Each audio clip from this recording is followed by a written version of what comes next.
Hey guys, what is going on? Welcome back to the channel. Today I'm going to be ranking every LEGO Lord of the Rings set ever made. Now this won't include any of the Hobbit sets, I'll do a separate video for that. So let's dive into it. We've got over 15 LEGO sets that I'm going to rank, I'm going to put onto this tier list. So let's dive straight into it. So the first LEGO set that we have to look at is the Mines of Moria. Now, I love this Lego set. Obviously, it features the cave troll, which I think is a fantastic big fig. One of my favourite big figs ever made. I think this one has to go in A tier. You've got most of the Fellowship in this Lego set, along with a few orcs and goblins. And yeah, it was just overall a fantastic Lego set. To be honest, I will say at the beginning of this video, because we're still early on, most of these Lord of the Rings sets are just phenomenal. They're some of the best Lego sets. It's some of the best, the 2012, 2013 waves are just, they're immense. So I want to say that from the get-go. There won't be many Lego sets going into D section, I don't think. So next up is the Uruk-hai army. This was actually essentially a battle pack. For all intents and purposes, it was basically a battle pack. It was a great way to get 4 Uruk-hai soldiers, and then you got a Rohan minifigure, a Rohan soldier minifigure, sorry, and a Éomer minifigure. So there's only one named character in and amongst those 6 Lego minifigures.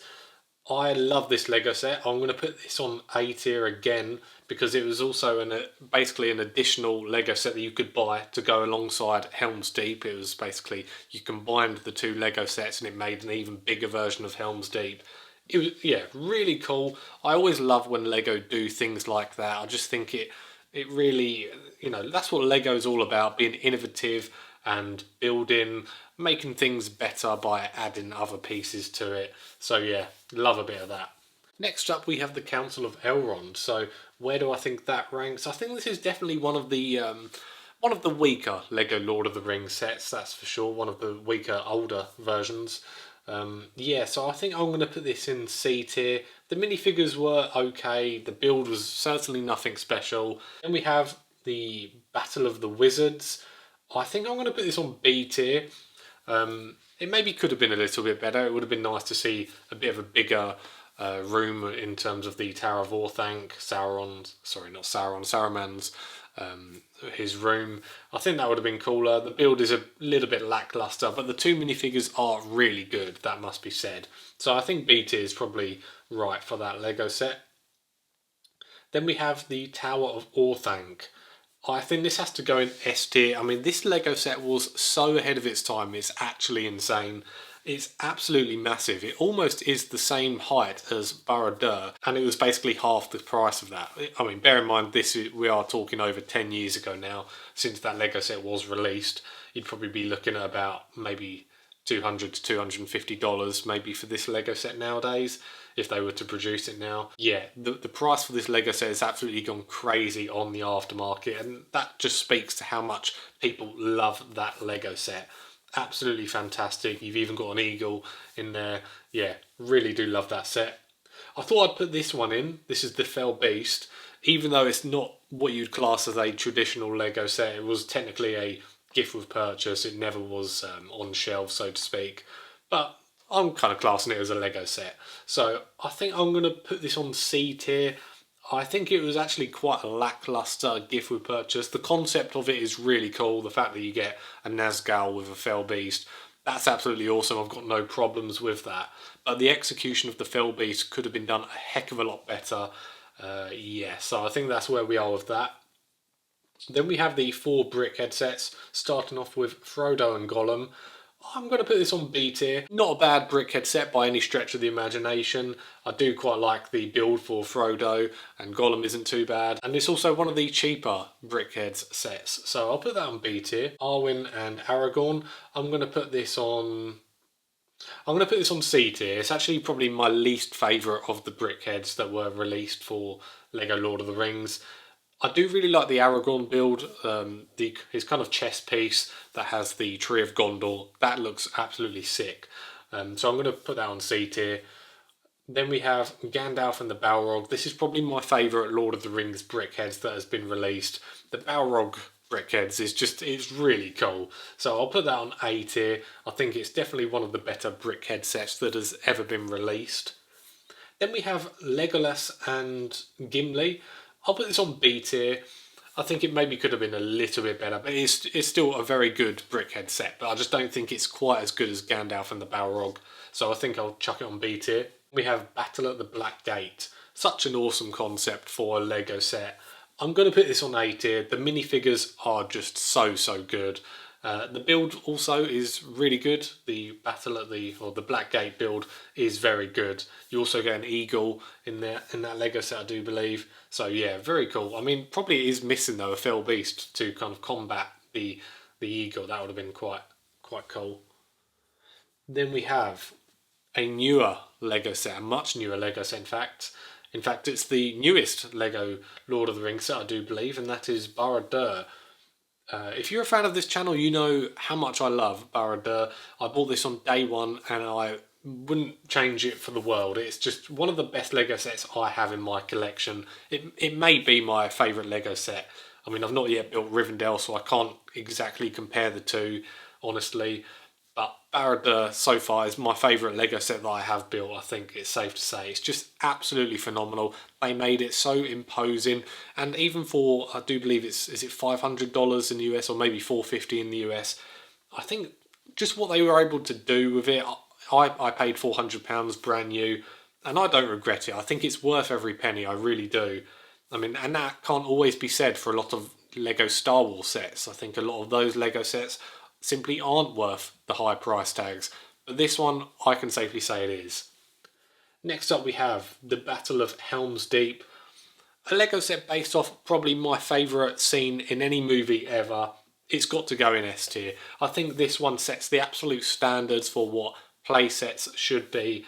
Just being, you know, it looks really good on display, don't get me wrong, but this set is designed to be played with by kids. Even if you're an adult, I don't think there's anything wrong if you want to have a little play with it and move all the minifigures about. I think that's really cool. The build for the Helm's Deep is really good, and the minifigure lineup is fantastic. You've got, obviously, King Theoden is probably the highlight of that Lego set. The minifigure is just, it really is chef's kiss, so I'll chuck that on S tier. Then we have Gandalf Arrives. I think I'm going to put this on D tier. I think it's well known it's probably the worst out of the Lord of the Rings lineup, so I'll put that on D tier. Obviously the Frodo minifigure is extremely common, as well as the Gandalf the Grey minifigure, both very common minifigures, so I'll put that on D tier. Then we have Attack on Weathertop. Now, I think this is probably B tier. The minifigs are pretty good, and Weathertop as well isn't too bad, but I just think compared to some of the other bigger Lord of the Rings sets, it's not quite up to scratch, I wouldn't say. But it has some really cool play features. The fact that you can open up Weathertop and there's some nice tidy compartments in that, that's pretty cool. Then we have the Pirate Ship Ambush. I think this one is an A tier. Again, the minifigures carry this Lego set for me. You've got the King of the Dead, some of the other kind of ghost minifigures and some of the pirate minifigures. They're really good. The pirate ship as well is very good. It's almost like something you'd see from Pirates of the Caribbean. The build is really good. So I think A tier is probably where this Lego set is at for me. Then we have the Orc Forge. This is, yeah, I think this one's a D tier. I really don't like this Lego set. I think the minifigures, unlike a lot of Lord of the Rings sets, were very lackluster. You get alerts in this in the minifigure lineup, which is pretty cool, along with a few other Uruk-hai soldiers. But just compared to some of the other Lord of the Rings minifigures and other Lord of the Rings sets, it's very lackluster. So I think D tier is probably where that set is at for me. Then we have Rivendell. It has to be an S tier. It's one of the best Lego sets ever made. I think that's safe to say for most Lego collectors, for most Lego fans who have this Lego set, who've seen it in person. Basically, everyone says it's just an absolute work of art. That's all that can really be said for this Lego set. It's not just a Lego set, it is an art piece. If you have it on display and family and friends come over and maybe they think you're silly for playing with Lego, even, you know, I have family members that sometimes raise an eyebrow that I'm still into Lego at such, well, a bit of an older age, should I say. But when you have a Lego set like that is so well constructed, people are simply in awe of such an awesome Lego set. So yeah, I think that one has to go in S tier. Again, the minifigure lineup is phenomenal. I do believe you get 15 or 16 minifigures in Rivendell. Everything from the architecture, the elven architecture, to the kind of way they managed to integrate some of the nature, the natural aspects into this Lego set with the trees, the river. It's just amazing. So it has to be S tier. Then finally, our final Lego set is the attack of Shelob. Shelob attacks. I think this one has to go B tier. I think it's your average kind of Lego play set.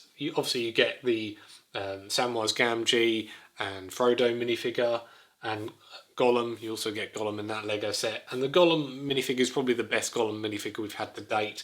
Probably even better than the one that we had in the recent Barad-dûr Lego set.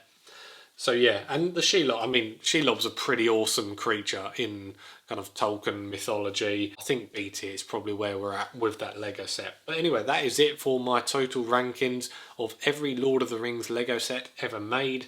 They are just phenomenal, some of these Lego sets. I really do want Lego to bring back the Lego Lord of the Rings lineup back as a proper theme, not just having Lego icons, Lego sets where every Lord of the Rings set now seems to be over $400. I simply don't think that's fair.